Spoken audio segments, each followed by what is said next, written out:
Hello student, आज हम दूसरा माइनर एक्ट कंप्लीट करेंगे। पहले हमने पढ़ा है मध्य प्रदेश विशिष्ट न्यायालय अधिनियम 2011। उसी सीरीज़ में ये दूसरा एक्ट है जो कि हम स्पेशली एमपी एडीपीओ के लिए पढ़ रहे हैं। और ये वाला एक्ट तो यूपी जुडिशरी में भी आता है, माता पिता और वरिष्ठ नागरिकों का भरण पोषण तथा कल्याण अधिनियम 2007। जैसे इसके नाम से ही हमें पता चल रहा है कि भरण पोषण मतलब पेरेंट्स एंड सीनियर सिटीज़न के मेंटेन करने के लिए बनाया, उनके वेलफेयर के लिए बनाया गया है। तो हमारे माइंड में एक बात आती है कि ऑलरेडी तो हम ये प्रोविज़न तो दे रखे हैं बीएनएसएस में, पहले सीआरपीसी में, फिर क्यों सेपरेट एक्ट बनाया गया है। तो कहीं ना कहीं इसके पीछे कुछ रीज़न रहे हैं, जिसमें मेनली ये है कि जो बीएनएसएस में प्रोसीजर है वो लॉन्ग है और खर्चीली ज़्यादा है, तो उसमें ज़्यादा टाइम लगता है। और पेरेंट्स को, सीनियर सिटीज़न को टाइम पर, सीनियर सिटीज़न का तो वहाँ पर कुछ है ही नहीं है, क्योंकि सीनियर सिटीज़न में ही तो इंक्लूड होते हैं पेरेंट्स भी। तो जैसे पेरेंट्स को वहाँ पर टाइम पर मेंटेनेंस नहीं मिल पाती है जिस टाइम उनको नीड रहती है, और वो टाइम खिंचता जाता है। इसलिए इसमें ना हर एक चीज़ की टाइम लिमिट दे रखी है, कितने टाइम में आपको डिस्पोज करना है, कितने टाइम में एप्लीकेशन लगाना है, और अगर इतने टाइम में आप फेल हो जाते हो, नहीं दे पाते हो, तो उसमें पेनल्टी वगैरह है, पनिशमेंट दे रखी है। कहीं ना कहीं ये ज़्यादा स्ट्रिक्ट लाइबिलिटी क्रिएट करता है बच्चों के ऊपर, अपने चिल्ड्रंस के ऊपर। और सीनियर सिटीज़न को की बात करें तो उनके रिलेटिव्स के ऊपर, जो कि उनके लीगल आर्ट्स बनते हैं, उनके प्रॉपर्टी को लेते हैं वो। और ये कम खर्चीली भी है, इसलिए ये एक्ट को बनाया गया है। इसके बाद हम इसका थोड़ा ओवरव्यू ले लेते हैं, फिर उसके आगे अपन कंटिन्यू करते हैं। जैसे इसके सेक्शन नंबर की बात करें कि टोटल सेक्शन नंबर कितने हैं इसमें, तो 32 हैं। फिर उसके बाद आता है टोटल चैप्टर ऑफ नंबर कितने हैं, 7। शेड्यूल इसमें नहीं है, और ये सेंट्रल का लॉ है, ये लोकल लॉ नहीं है। बट इसमें ये है कि हर एक state government different date decide कर सकती है अपने स्टेट के लिए, जैसे कि कब इन्फोर्समेंट करना है वो। तो इसमें है भी डेट अलग अलग है, यूपी के अलग है, एमपी के अलग है, मतलब सभी स्टेट के अलग अलग है। उसके बाद हो गया, फिर ये इनेक्ट कब हुआ, ये इनेक्टमेंट डेट तो एक ही है सबकी, बस इन्फोर्समेंट डेट अलग अलग है, 29 दिसंबर 2007 को। उसके बाद आता है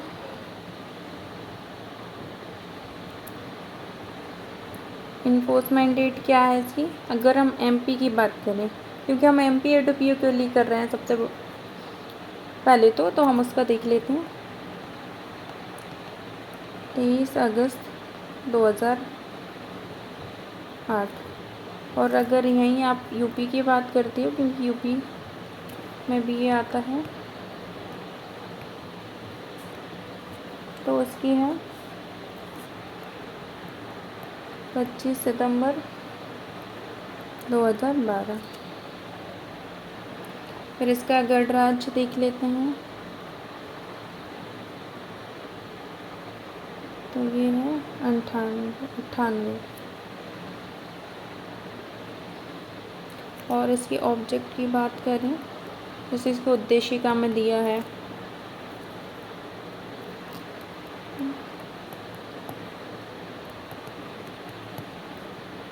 कॉन्स्टिट्यूशनल जो राइट हैं पेरेंट्स की, पेरेंट्स एंड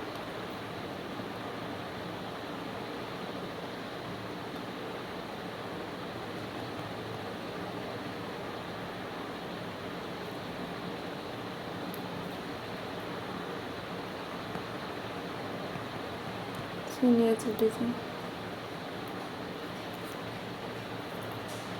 तो उनको मेंटेनेंस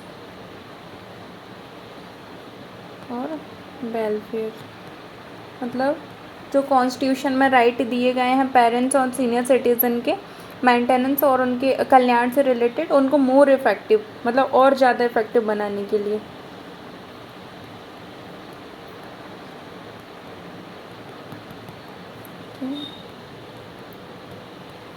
बनाने के लिए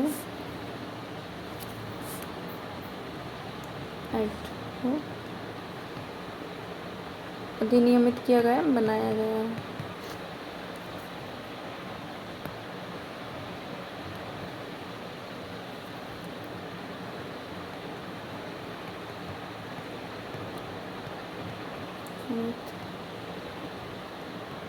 किया गया है।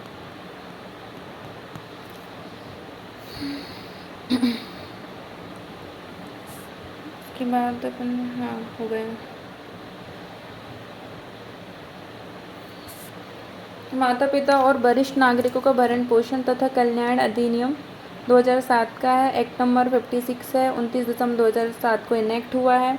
उसके बाद जो हम ऊपर ऑलरेडी पढ़ चुके हैं कि संविधान द्वारा जो राइट दिए गए हैं माता पिता को और वरिष्ठ नागरिकों के भरण पोषण तथा कल्याण से संबंधित, उनको अधिक प्रभावी बनाने के लिए इसको अधिनियमित किया गया है। इसका गणराज्य ऑलरेडी हम देख चुके हैं। फिर आता है चैप्टर फर्स्ट प्रारंभिक दिया हुआ है, जिसमें 1 से लेकर 3 तक धाराएं दी गई हैं।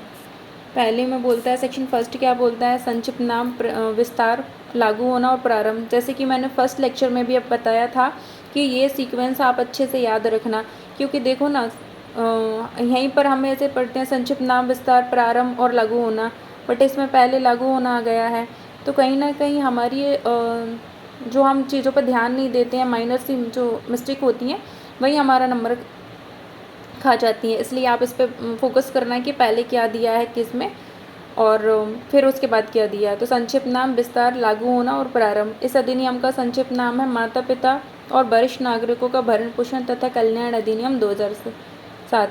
इसका विस्तार संपूर्ण भारत पर है। ये भारत के बाहर भी लागू होता है, जैसे कि IPC लागू होती है और अब जैसे BNS लागू होती है भारत के बाहर भी अगर ऑफेंस किया गया है, इंडियन सिटीज़न है या फिर इंडिया में रजिस्टर्ड किसी पोत विमान है उस द्वारा किया गया है, या फिर ऑफेंस भारत के बाहर किया गया है लेकिन वो ये BNS द्वारा विचारणीय है, तो उस तरीके से ये अगर भारत के बाहर भी भारत के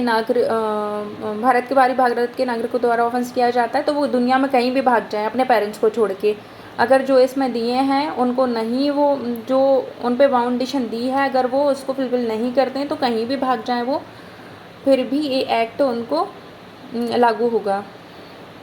उसके बाद आता है किसी राज्य में उसी रीति से प्रवर्त होगा जो कि राज्य सरकार राजपत्र में अधिसूचना द्वारा नियत करे। मतलब वही है कि हर एक स्टेट गवर्नमेंट के पास ये पावर है कि वो अपने स्टेट में अपने अकॉर्डिंग इसको लागू कर सकते हैं। तो वही हम ऊपर देख चुके हैं ऑलरेडी कि MP की अलग है इन्फोर्समेंट डेट, UP की अलग है, ऐसे असम और भी अदर स्टेट हैं, सबकी अलग अलग है। तो आप जिस भी एग्ज़ाम के लिए प्रिपेयर कर रहे हैं तो आप उस पर देखना कि अपने स्टेट में कि वो कब ये इन्फोर्स हुआ है, क्योंकि सबकी डेट अलग अलग है। फिर आता है सेक्शन 2 में परिभाषाएं दी गई हैं। पहली परिभाषा 2A में दी हुई बालक, बालक के अंतर्गत क्या क्या आता है। जब भी आप ये पढ़ो डेफिनीशन या कुछ भी इसमें इंक्लूड दिया हुआ है या डायरेक्ट मीनिंग अभिप्रेत लिखा है या अंतर्गत लिखा है, ये चीज़ पे आप ध्यान देना, क्योंकि ये बहुत मैटर करता है कि जो डेफिनीशन है वो एग्जॉस्टिव है या फिर नहीं है। तो बालक के अंतर्गत क्या क्या आएगा, पुत्र, पुत्री, पौत्र, पौत्री, किंतु इसमें कोई भी आवेश सम्मिलित नहीं है, मतलब कि माइनर नहीं आएगा। क्यों नहीं आएगा माइनर, क्योंकि माइनर को तो खुद ज़रूरत है कि उसे कोई दूसरा इंसान उसकी देखभाल करे, उसे दूसरा इंसान मेंटेन करे। पेरेंट्स खुद माइनर को करेंगे, माइनर क्या पेरेंट्स को करेगा, इसलिए माइनर नहीं आएगा इसमें। पुत्र पुत्री आ जाएंगे और पौत्र पुत्री मतलब नाती पोते भी इसमें आएंगे, ठीक है। मतलब और भी कोई आ सकते हैं, तभी अंतर्गत लिखा हुआ है, मतलब कि ये लिमिट नहीं है इसमें, ये सीमित नहीं है ये डेफिनीशन, इसमें और भी लोग इंक्लूड हो सकते हैं। उसके बाद आता है दूसरे में दिया हुआ 2B में भरण पोषण। भरण पोषण में क्या आ जाएगा, आहार, वस्त्र, निवास, चिकित्सीय परिचर्या और उपचार उपलब्ध कराना सम्मिलित है। इसमें भी सम्मिलित लिखा है, मतलब कि और आगे भी इसमें ऐड की जा सकती हैं चीज़ें। वही भोजन, कपड़ा, मकान, दवाइयाँ, ये सारी चीज़ें। फिर आवेश को समझाया गया है। आवेश से आवेश जैसे दिया ना, माइनर नहीं आएगा तो माइनर होगा कौन, ये बताया गया भारतीय वयस्कता अधिनियम 1875 में किया, और उसी का भी सेक्शन है, सेक्शन 3 में बताया गया है कि अधीन ये समझा जाता है कि वो मेजर नहीं हुआ है। फिर आता है डी में माता पिता। माता पिता से कौन आ जाता है? माता पिता से अभिप्रेत है, चाहे वह यथास्थित जैविक हों, नेचुरल हूँ, या फिर अडॉप्टेड, मतलब उन्होंने जो उनका चाइल्ड है उसको अडॉप्ट किया हुआ है, या फिर सौतेले माता पिता हैं या सौतेली माता है, चाहे माता या पिता कोई वरिष्ठ नागरिक है या नहीं है। मतलब एक तरीके से हम कह सकते हैं पेरेंट्स में ही अगर वो यहाँ पर बताया है आगे 60 प्लस हो जाता है, या उससे 60 या 60 से प्लस हो जाते हैं जिसकी एज वो वरिष्ठ नागरिक में आ जाता है।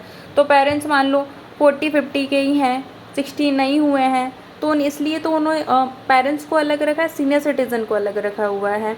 ठीक है, तो मतलब पेरेंट्स हो भी सकते हैं सीनियर सिटीज़न और नहीं भी हो सकते हैं, इससे कोई मैटर नहीं करता है, क्योंकि इस दोनों को अलग अलग बताया गया है। फिर आता है डी के बाद ई, विहित में आ जाता है, तो इस अधिनियम राज्य सरकार द्वारा जो रूल्स बनाए जाएंगे वो विहित। फिर एफ में प्रॉपर्टी दी है, तो प्रॉपर्टी में क्या क्या आ जाएगा, चाहे वो जंगम स्थावर हो, पैतृक हो, पेरेंटल प्रॉपर्टी हो, या फिर सेल्फ अक्योर प्रॉपर्टी है, मतलब स्वयं अर्जित की है, मूर्त हो, अमूर्त हो, जिसमें ऐसी संपत्ति में अधिकार या हित भी सम्मिलित है।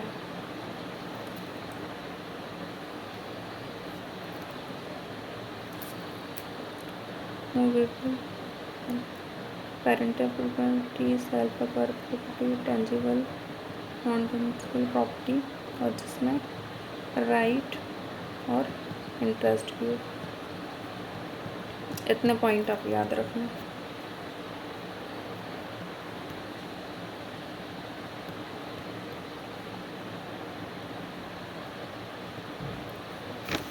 फिर आ जाता है एफ के बाद जी, नातेदार। नातेदार स्पेशली हम किसके लिए पढ़ रहे हैं? सीनियर सिटीज़न के लिए, कि जो सीनियर वरिष्ठ नागरिक है वो निसंतान है, उसके संतान नहीं है, तो कोई विधिक वारिश अभिप्रेत है जो कि माइनर नहीं है, इसमें भी माइनर नहीं है, तथा उसकी मृत्यु के पश्चात उसकी संपत्ति उसके कब्जे में या विरासत में है। मतलब ये है कि सीनियर सिटीज़न है, वरिष्ठ नागरिक है, उसके कोई भी संतान नहीं है, और वो ऐसे ही निसंतान मर जाता है, तो उसके जो रिलेटिव होंगे वो विधिक वारिश होंगे, जो मृत्यु के पश्चात जो उसकी प्रॉपर्टी है सीनियर सिटीज़न की, वो उनके कब्जे में आएगी या फिर उन्हें विरासत में मिलेगी। मतलब कब्जे में है या फिर उनको विरासत में मिलेगी, अभी है नहीं, कब्जा है प्रॉपर्टी पे, इधर लिख देती हूँ।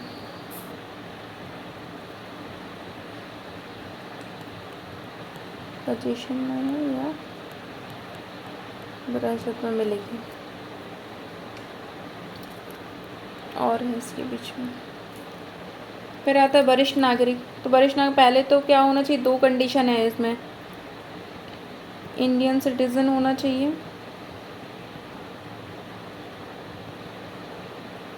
प्लस 60 ईयर और मोर, 60 साल या उससे ऊपर का, उसकी इतनी एज हो गई हो, मतलब कि पहले तो भारतीय नागरिक होना चाहिए और उसकी एज कितनी हो, आयु 60 वर्ष या उससे अधिक। उसके बाद फिर आता है आई, छोड़ दो, फिर आता है एफ जे, फिर ये इम्पोर्टेंट है कि कल्याण से आ जाता है वरिष्ठ नागरिकों के लिए आवश्यक आहार, स्वास्थ्य देखरेख, आमोद प्रमोद केंद्रों और अन्य सुख सुविधाओं की व्यवस्था करना अभिप्रेत है। ये हम ऑलरेडी देख चुके हैं, जैसे इस एक्ट का नाम है मेंटेन करना और उनके कल्याण के लिए जो दिया गया है, तो मेंटेनेंस का तो ऑलरेडी 2B में बता दिया है। फिर कल्याण के बारे में आ जाता है, तो यहाँ पेरेंट्स नहीं लिखे हैं, ओनली वरिष्ठ नागरिक लिखे हैं।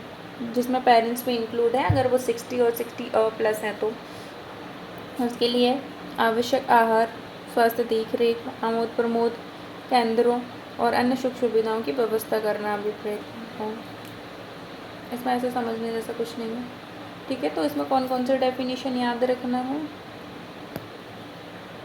पहले तो ये बालक की, दूसरा की भरण पोषण, आवेश, संपत्ति, वरिष्ठ नागरिक और कन्या।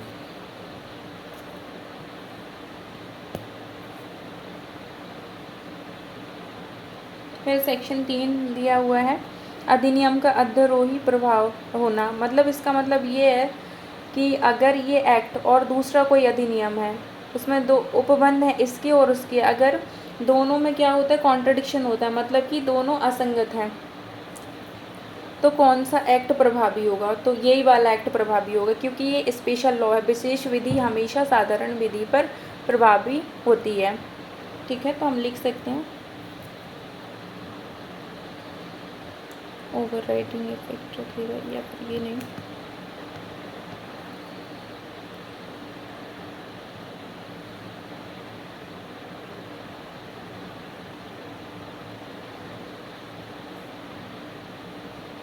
प्रभावी होगा। फिर है चैप्टर 2 दिया हुआ है जो माता पिता और वरिष्ठ नागरिकों का भरण पोषण के बारे में बात करता है, जिसमें सेक्शन 4 से लेके 18 तक सेक्शन दिए हैं। सेक्शन 4 में दिया है माता पिता और वरिष्ठ नागरिकों का भरण पोषण। जनरली एक तरीके से ये बताता है सेक्शन 4 कि कौन इंटाइटल है, कौन हकदार है भरण पोषण के लिए।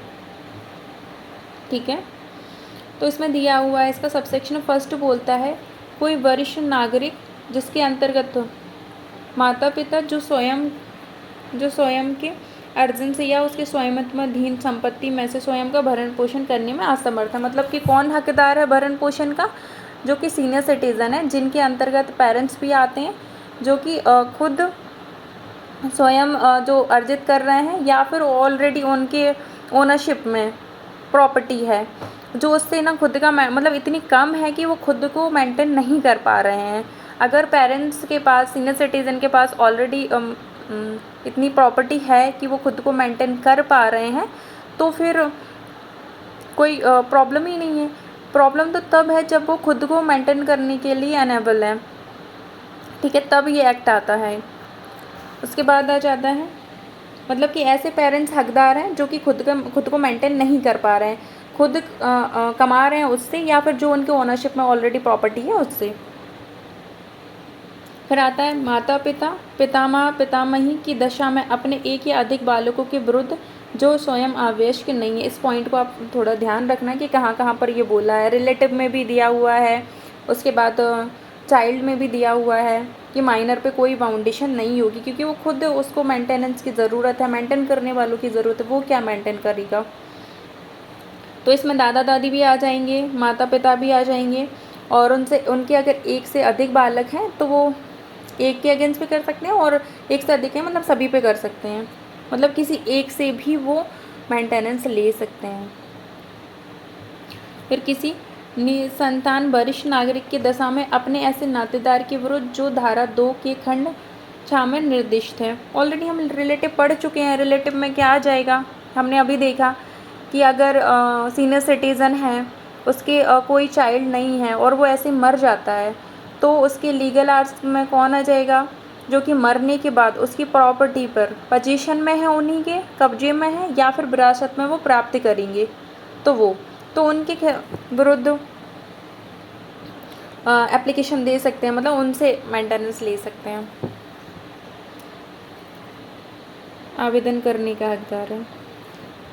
उसके बाद आ जाता है सबसेक्शन 2 किसी वरिष्ठ नागरिक का भरण पोषण करने के लिए यथास्थिति बालक या नातेदार की बाध्यता ऐसे नागरिक की आवश्यकताओं तक विस्तार होती है, जिससे कि वरिष्ठ नागरिक एक सामान्य जीवन व्यतीत कर सके।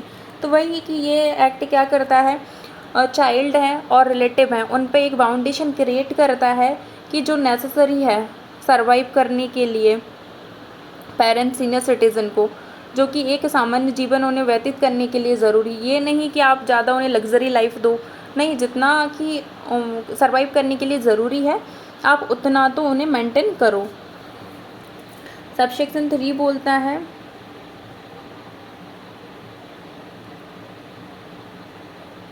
हम इसको ऐसे भी लिख सकते हैं। सबसेक्शन फर्स्ट बोल रहा है किसके बारे में बात करता है, हकदार के, कौन हकदार है। फिर सबसेक्शन 2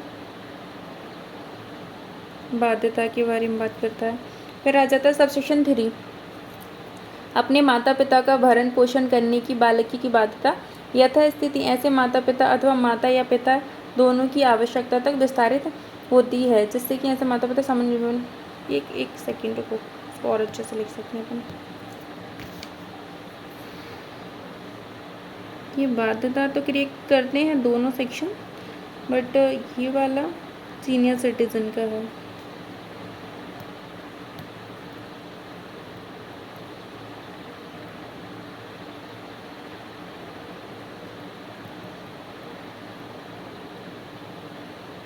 और ये पेरेंट्स का।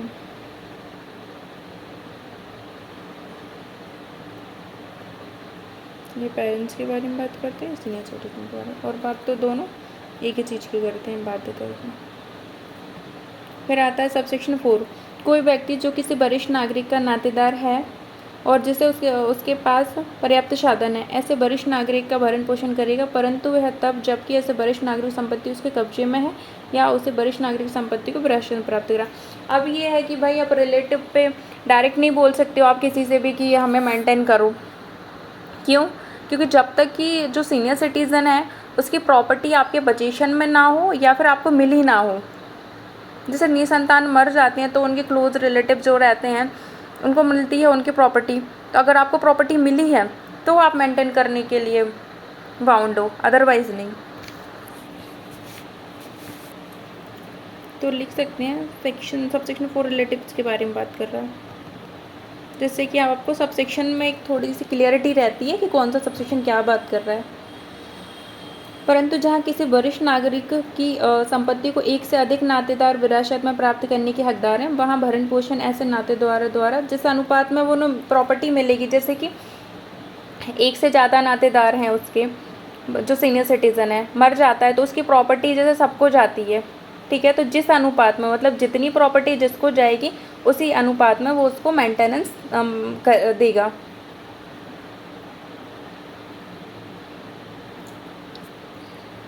मतलब सीनियर सिटीज़न अगर मरता है और जो उसके पोजीशन में या जिसको जाएगी आगे जाके उसकी डेथ हो जाएगी उस टाइम, तो जिस अनुपात में जाएगी उस अनुपात में जब तक वो जीवित है तब तक उसको मेंटेन करने की उन पर बाध्यता रहती है। फिर आता है सेक्शन 5 भरण पोषण के लिए आवेदन। धारा 4 के अधीन भरण पोषण के लिए आवेदन कौन दे सकता है? तो 4 में तो हकदार दिए हैं, कौन कौन हकदार है, और हकदार है तो एप्लीकेशन कौन लगा सकता है। हम देख चुके हैं कि पेरेंट्स और सीनियर सिटीज़न खुद को मेंटेन करने में अनेबल रहते हैं, तो वो हकदार हैं। एप्लीकेशन कौन कौन लगा सकता है? तो सेक्शन 5 बोलता है वरिष्ठ नागरिक लगा सकते हैं, पेरेंट्स लगा सकते हैं, यदि वो आसक्त हैं नहीं लगा सकते हैं तो उनके द्वारा कोई ऑथोराइज अन्य पर्सन या संगठन द्वारा लगाया जा सकता है। अधिकरण स्वयं प्रेरणा से भी संज्ञान ले सकता है, ठीक है। तो सीनियर सिटीज़न, पेरेंट्स, और अगर वो आसक्त हैं लगाने में तो प्राधिकृत को किसी अन्य व्यक्ति या संगठन द्वारा लगाया जा सकता है, या अधिकरण स्वयं प्रेरणा से भी संज्ञान ले सकता है।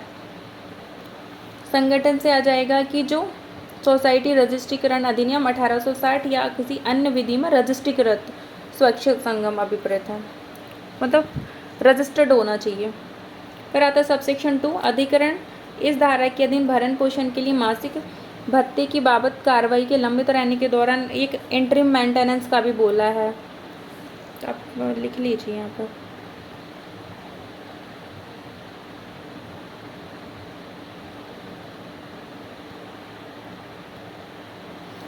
अगर ये होता है अधिकरण के सामने चल रही है प्रक्रिया, उस टाइम अगर टाइम लगता है कार्रवाई में, तो क्या होगा, ऐसे बालक और नातेदार हैं तो ये पेरेंट्स और सीनियर सिटीज़न को क्या करेंगे, इंटरिम मेंटेनेंस भी देंगे मंथली, जितना कि अधिकरण डिसाइड करे उतना।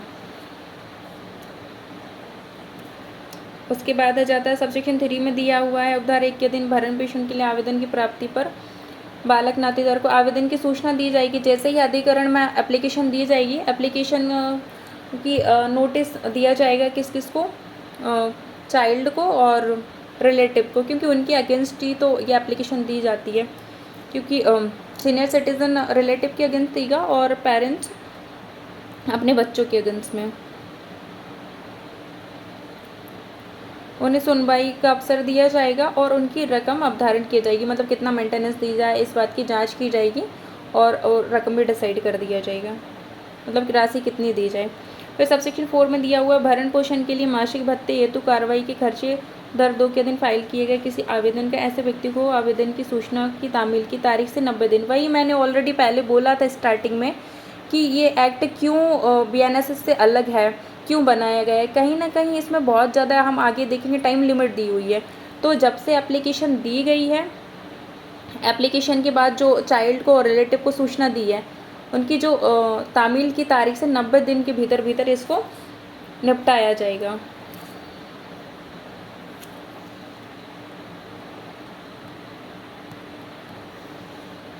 ये 4 में दिया है। फिर आता, परंतु अधिकरण अपवादित परिस्थितियों में उक्त अगर रीज़न रिकॉर्ड करके एक बार में 30 दिन तक और बढ़ा सकता है। मतलब कि ये मैक्सिमम नहीं है कि सिर्फ 30 दिन तक बढ़ाए, नहीं, एक बार में 30 दिन तक बढ़ा सकता है। मतलब फर्दर फिर 30 दिन, फिर 30 दिन, ऐसे भी कर सकता है अगर सफिशिएंट रीज़न है और कोई ऐसी अपवादित परिस्थितियाँ हैं तो।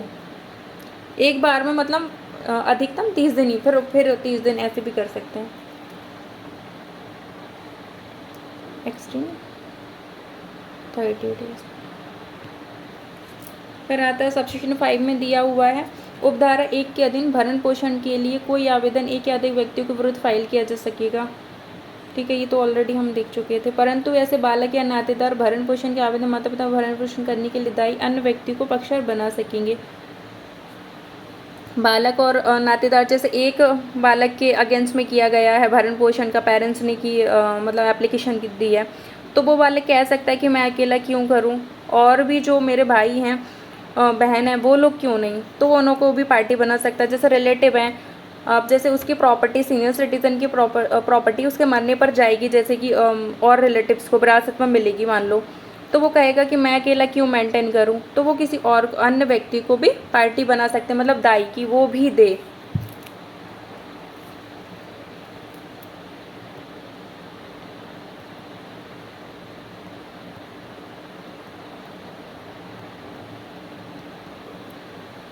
उसके बाद आता है सबसेक्शन 6, जहाँ भरण पोषण का आदेश एक या अधिक व्यक्तियों के विरुद्ध किया गया है, वहाँ उनमें से एक व्यक्ति की मृत्यु से भरण पोषण का संदाय जारी रखने से अन्य व्यक्ति को दायित्व प्रभाव नहीं पड़ेगा। वही है कि अगर जैसे कि बच्चे हैं, एक मतलब एक से अधिक बच्चों के अगेंस्ट में पेरेंट्स ने मेंटेनेंस की डिमांड की है, उनमें से एक की डेथ हो जाती है, तो बाकी सब वही कंटिन्यू रखेंगे और वो बराबर पेमेंट करते रहेंगे पेरेंट्स को। उस पर कोई इफेक्ट, जो उनकी रकम डिसाइड की गई है उस पर कोई इफेक्ट नहीं पड़ेगा अगर किसी की डेथ भी हो जाती है तो भी।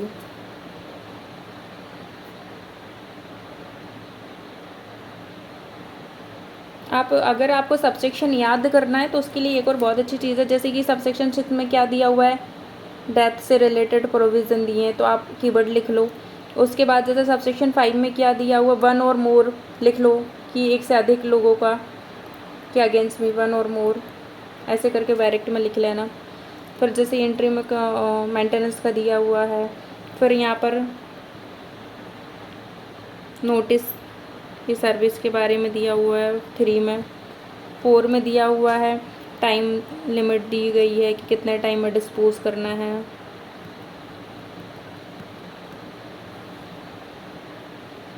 फिर सबसेक्शन 7, भरण पोषण के लिए कोई ऐसा भत्ता, कार्रवाई के खर्चे, आदेश की तारीख या यदि आदेश किया जाता है यथास्थिति भरण पोषण या कार्रवाई के खर्चे आवेदन की तारीख से संदाय होंगे।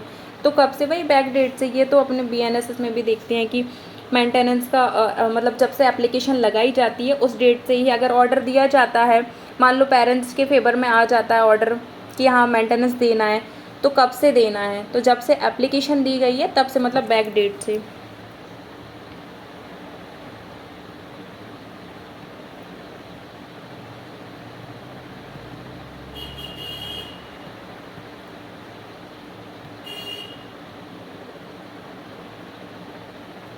संदाय होगा। फिर आता है सबसेक्शन 8, यदि ऐसे बालक नातेदार जिन्हें ऐसा आदेश दिया गया पर्याप्त हेतु के बिना उसका पालन करने में असफल रहते हैं या फिर भंग कर देते हैं, तो प्रत्येक भंग के लिए उन्हें जुर्माना उनसे लिया जाएगा और ऐसी रीति से देय उद्धरण वारंट जारी कर सकेंगे, मतलब कि जुर्माने के लिए।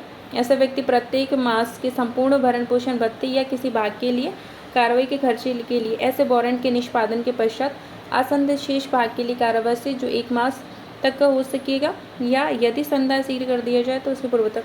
इसका मतलब ये है, जो ऑर्डर दिया है चिल्ड्रन को और नातेदार को, रिलेटिव्स को, और उनके पास सफिशिएंट रीज़न नहीं रहता है तब भी उसका पालन नहीं करते हैं, मतलब कि संदाय नहीं करते हैं पेरेंट्स को, सीनियर सिटीज़न को, ठीक है, उसके बाद उन्हें फ़ाइन इम्पोज किया जाएगा और ये वारंट के थ्रू उनसे रिकवर किया जाएगा, ठीक है। और जैसे जैसे ये मतलब प्रत्येक भंग के लिए जितना मेंटेनेंस देना, जनरली मैं आपको बताऊँ बहुत सिंपल लैंग्वेज में, जैसे कि इनका इम्प्रिजनमेंट कितना है, 1 मंथ का दिया गया है, ठीक है, ये इम्प्रिजनमेंट टाइम है इनका, ठीक है। अगर इससे पहले ये क्या करते हैं, उसको कंटिन्यू करते हैं, मतलब कि जितना ड्यू था उसको पेमेंट कर देते हैं पहले, अगर वो पे कर देते हैं, ठीक है, तो जब इन्होंने पे कर दिया है ना, तो फिर इसके भले 15 दिन हुए हों, 10 दिन हुए हों या फिर 5 दिन हुए हों, ठीक है, इन्हें जो कारावास मिला हुआ है उससे पहले ही छोड़ दिया जाएगा। मतलब कि 1 महीने के अंदर अंदर अगर ये संदाय कर देते हैं तो भले 1 महीना नहीं हुआ है तब भी इनको छोड़ दिया जाएगा, और जैसे कि 1 महीना अगर ये नहीं करते हैं 1 महीने के अंदर अंदर, तो ये पूरा कंप्लीट 1 महीने का इनको इम्प्रिजनमेंट दिया जाएगा, ठीक है। मतलब अगर जो भी पहले पेमेंट कर देते हैं तो पहले छोड़ दिया जाएगा, अगर बाद में पेमेंट करते हैं तो 1 महीने का आपको इम्प्रिजनमेंट हो गई, और अगर आप फिर भी 1 महीने के बाद भी नहीं कर सकते तो फिर 1 महीना, फिर 1 महीने, फिर ऐसा दिया, क्योंकि प्रत्येक मास के संपूर्ण, मतलब प्रत्येक भंग के लिए बताया गया है। एक बार नहीं करते हो तो आपको 1 साल 1 महीने का, दूसरा फिर भी आप नहीं करते हो संदाय, मतलब कि वही पालन नहीं करते हो उस ऑर्डर का, वही जो संदाय करने का ऑर्डर है, तो 1 महीना और 1 महीना और ऐसे चलता रहेगा। और अगर विद इन दी आप 1 मंथ के अंदर अंदर ही कर देते हो, भले आप 10 दिन रहे हो कारावास में, 20 दिन रहे हो, तो आप कर देते हो तो 1 महीने से पहले भी छोड़ दिया जाएगा। फिर आता है प्रोवाइजो, क्या बोलता है इसका, इस धारा की अपील शोध किसी रकम की वसूली के लिए कोई वारंट तब तक जारी नहीं किया जाएगा जब तक कि उस तारीख से जिसको यह रकम शोध है 3 मास की अवधि के भीतर उस रकम के उद्धरण के लिए आवेदन नहीं किया। जैसे हम BNSS में नहीं देखते हैं कि अगर जो ऑर्डर दिया गया है, सामने वाली पार्टी अगर उसको अच्छे से कंप्लाइंस नहीं करती है, तो जब उसने असफल रहता, जब से उसमें 1 ईयर दिया, 1 ईयर के विद इन आपको 1 ईयर आपको एप्लीकेशन देना पड़ेगी, ठीक है, और यहाँ पर 3 महीने दिए, मतलब कि जब से वो असफल रहता है, आपको पेमेंट नहीं कर रहा है, संदाय नहीं कर रहा है, तो आप जिस तारीख से संदाय करना बंद किया है उसने, उस तारीख से 3 महीने के भीतर भीतर आपको अधिकरण को एप्लीकेशन देना पड़ेगी।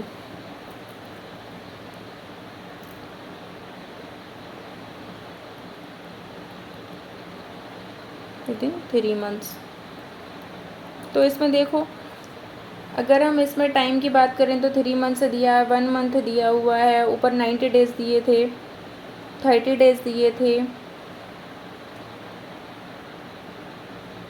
जिसको हमको थोड़ा हाईलाइट रखना है, और ये जो टाइम लिमिट वगैरह हैं इनसे क्वेश्चन डायरेक्ट ही आ जाते हैं।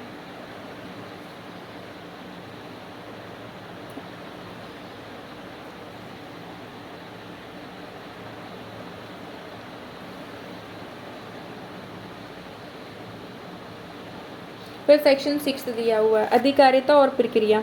सेक्शन 5 में बालक और नातेदारों के विरुद्ध किसी जिले में कार्रवाई की जा सकेगी। अब सेक्शन 5 में जो एप्लीकेशन दी जाती है वो किस जिले में के अधिकरण को दी जाएगी, मतलब किसको जुरिडिक्शन होगा एक तरीके से, तो जहाँ पर वह निवास करता है या अंतिम बार निवास किया है, या जहाँ बालक या नातेदार निवास, मतलब कि जहाँ पेरेंट्स सीनियर सिटीज़न निवास करता है, यहाँ पर जहाँ बालक और या फिर नातेदार निवास करते हैं, आप वहाँ के डिस्ट्रिक्ट में कार्रवाई शुरू की जा सकती है। सबसेक्शन 2 में दिया हुआ है 5 के दिन आवेदन दे दिया गया है अधिकरण को, बालक या नातेदार जिसके विरुद्ध आवेदन फाइल किया गया है की उपस्थिति उपता किए गए आदेशिका उपताप करने के लिए आदेशिका मतलब इसमें प्रोसीजर वही बताई हुई कि एप्लीकेशन दे दी है तो फिर क्या होगा, अधिकरण आदेशिका जारी करेगा कि बालक और नातेदार की उपस्थिति मतलब उनको बुलाया जाए। फिर आता है सबसेक्शन 3 में दिया हुआ है बालक या नातेदार की उपस्थिति सुनिश्चित करने के लिए अधिकरण दंड प्रक्रिया संहिता 1973 के अधीन प्रथम वर्ग न्यायिक मजिस्ट्रेट की शक्ति होगी। मतलब अपन लिख लेते हैं BNSS के अंदर JMFC की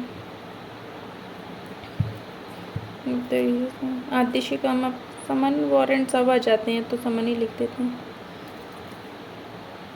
और सबसेक्शन फर्स्ट में क्या डिस्ट्रिक्ट की बात करता है, ये है ना मैं सबसेक्शन वाइज मैं ये कीवर्ड लिख रही हूँ इसलिए आप देख लेना। मुझे लगता है कि इससे सबसेक्शन जल्दी याद होते हैं आपको, मतलब कि माइंड में क्लिक रहता है कि कौन से में क्या दिया है।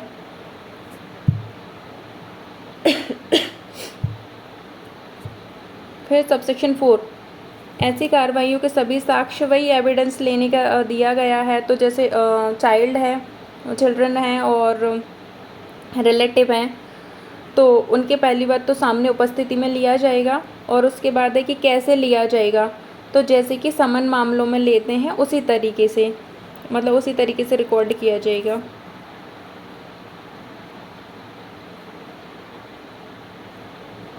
समन मामलों की तरह।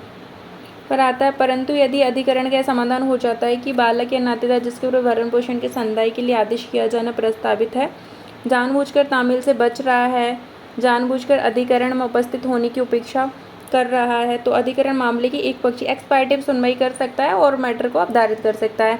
अगर खुद जानबूझकर बच रहा है, नहीं आ रहा है, तामील नहीं होने दे रहा है खुद पे, तो एक्स पार्टी ऑर्डर भी किया जा सकता है, मतलब एक्स पार्टी हियरिंग हो जाएगी और उसको अवधारित कर दिया जाएगा।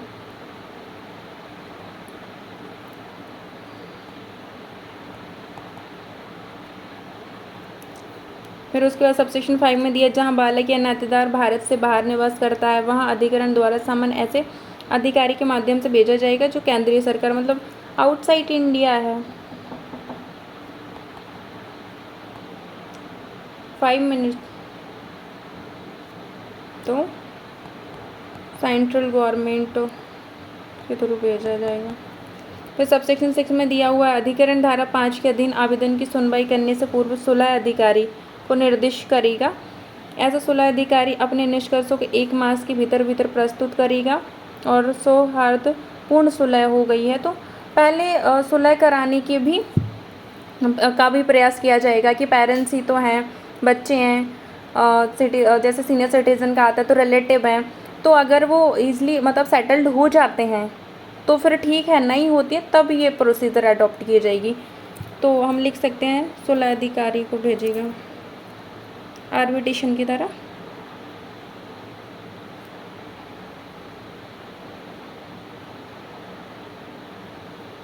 सुलह अधिकारी जो अपनी रिपोर्ट का कितने मंथ में 1 मंथ में अपनी रिपोर्ट देगा, मतलब अपने निष्कर्ष लिखेगा कि सुलह हो गया है कि नहीं हुआ है, तो वो हो जाता है तो उसका ऑर्डर कर देगा अधिकरण। फिर दिया है स्पष्टीकरण इस उपधारा के प्रयोजन के लिए सुलह अधिकारी से धारा 5 की उपधारा के स्पष्ट कोई भी व्यक्ति या संगठन बताया गया है। सुलह अधिकारी कोई कौन होगा, तो व्यक्ति संगठन वगैरह ये सब लोग होंगे, रीड कर लेना बस। फिर आ जाता है सेक्शन 7 दिया हुआ है भरण पोषण अधिकारी का अधिकरण का गठन कौन करेगा, तो स्टेट गवर्नमेंट करेगी। उसके बाद आता है कि जब से ये एक्ट प्रारंभ होगा उसके विदिन 6 मंथ में करेगी। कैसे करेगी, अधिसूचना द्वारा करेगी, कहाँ पर करेगी, तो प्रत्येक उपखंड के लिए एक या अधिक अधिकरण को बना सकती है। आदेश के न्याय निर्णय उसका निश्चय करने के लिए आवश्यक समिति गठन कर सकती है। फिर उसके बाद आ जाता है सबसेक्शन 2 अधिकरण की अध्यक्षता राज्य के उपखंड अधिकारी से अन्यून पंक्ति के अधिकारी द्वारा की जाए। ये क्वालिफिकेशन दिया हुआ है तो हम लिख सकते हैं सबसेक्शन 1 में दिया हुआ है वो लिख दो, मतलब कि कौन। फिर आ जाता है हूम, किसको। कुछ क्वेश्चन अगर आप सेक्शन से करते हो तो आपको डायरेक्ट आंसर मिलते हैं, और जब आपके क्वेश्चन का आपको आंसर मिलता है तो वो चीज़ें आपके माइंड में बहुत अच्छे से क्लिक हो जाती हैं और याद रहती हैं। कहते हैं ना कि हम डिस्कस करते हैं और हमें याद क्यों रहता है, क्योंकि सामने वाले से आप कुछ पूछ रहे हो, वो आंसर कर रहा है, वो आपसे कुछ पूछ रहे हो, आप आंसर कर रहे हो। तो मेन रीज़न यही है डिस्कशन का कि वो चीज़ आपको याद रहती है। उसी तरीके से अगर आप सेक्शन से क्वेश्चन करोगे कि मतलब क्यों, क्या, कब, कहाँ, कैसे, ये क्वेश्चन जब करना स्टार्ट कर दोगे तो सेक्शन आपको आंसर करेगा और आपको जब आंसर मिलेंगे तो वो चीज़ें आपको याद रहेंगी। सिर्फ आप पढ़ रहे हो, रीड कर रहे हो, ऐसा नहीं लगेगा। फिर आता है कि वही अपना SDO चयनित अधिकारी, मतलब कि उसी पंक्ति का होगा, उससे नीचे का नहीं होगा। फिर जहाँ किसी क्षेत्र के लिए 2 या अधिक अधिकरण गठित किए जाते हैं वहाँ स्टेट गवर्नमेंट साधारण या विशेष उनके कारोबार का वितरण कर देगी, अगर 2 या 2 से अधिक किए जा रहे हैं तो वितरण दिया हुआ है उनका कारोबार का।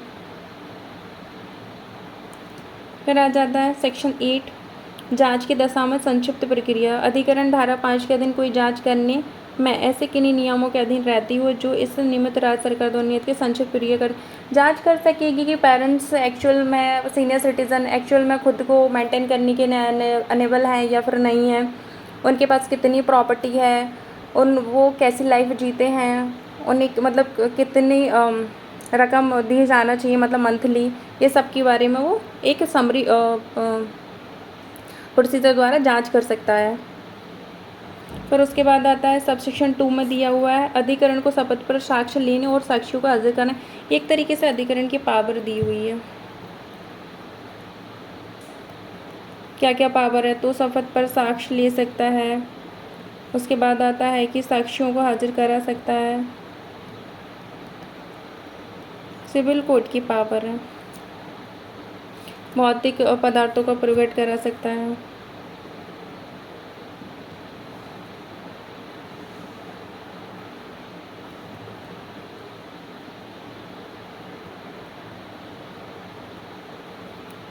का पता लगाना, पेश करना, सबके लिए बाउंड होगा, मतलब वही डायरेक्ट सिविल कोड के पावर्स हैं। और फिर आ जाता है कि अधिकरण दंड प्रक्रिया संहिता की धारा 195 और अध्याय 26 के सभी प्रकरण सिविल कोड समझा जाएगा। तब वही BNSS का देख लेना। फिर सबसेक्शन 3 दिया हुआ है इस निमित्त बनाए जाने वाले नियम के अधीन रहते हुए अधिकरण भरण पोषण के लिए किसी भी दावे का न्याय निर्णय करने और उसका विनिश्चय करने के प्रयोजन के लिए जांच करने में उसकी सहायता करने के लिए से एक या अधिक व्यक्ति को चुन सकता है। जब वो इस एक्ट में अधिकरण कार्रवाई कर रहा है तो मेंटेनेंस के किसी भी दावे का न्याय निर्णय करने के लिए वो किसी भी व्यक्तियों के लिए कि अपनी सहायता के लिए एक या अधिक व्यक्ति को चुन सकता है जिसके पास ऐसे सुसंगत विशेष में विशेष ज्ञान हो। मनोर मोर पर्सन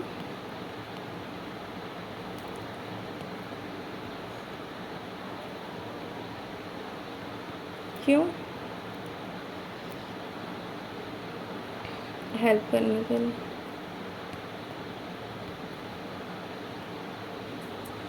किसको, जिसको ना विशेष ज्ञान हो उस विषय में, ठीक है।